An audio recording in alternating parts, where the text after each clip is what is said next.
The founding matriarch of the Book of Mormon peoples was a woman named Sariah, but there are no women with this name in the Bible. So, was this a Hebrew woman's name in antiquity? Brand new evidence answers this question. After the Book of Mormon was published, scholars discovered documents mostly written on papyri from an ancient Jewish community that lived on an island along the Nile in Egypt called Elephantine.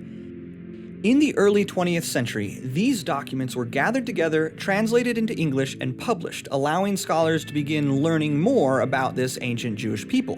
While studying these documents, Latter-day Saint archaeologist Jeffery R. Chadwick discovered a reference to a woman named Seraiah, daughter of Hosea, on a papyrus fragment, and in a paper published in 1993, Chadwick argued that this was evidence of Sariah being used as the name of a Jewish woman in the 5th century BC. Now, in looking at those two names as they're spelled in English, you might question whether they really are the same name. Chadwick actually addressed this in his paper, and if you're interested, you can follow the link in the description below for more details. But the short explanation is that ancient Hebrew names were not written with vowels.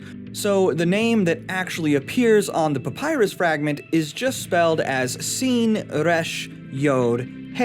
that is S-R-Y-H. This Hebrew name could be spelled as either Seraiah or Seraiah in English.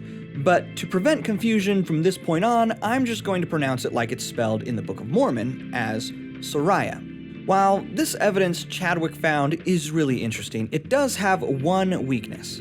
Like most surviving papyrus fragments, this papyrus is damaged, leaving a gaping hole where the last letter of Seraiah and most of the word daughter would be. So there is some uncertainty about whether this is truly an identification of a woman with this Hebrew name. But new evidence has come forward to corroborate Chadwick's original argument.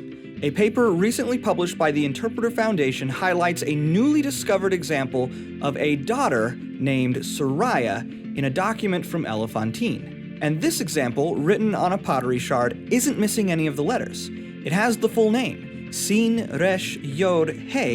and the word daughter right after it. You can read more about this evidence at the Interpreter website, linked in the description. The big takeaway here is that this pottery shard provides definitive evidence that Seraiah was a Hebrew woman's name in antiquity, just like we find in the Book of Mormon.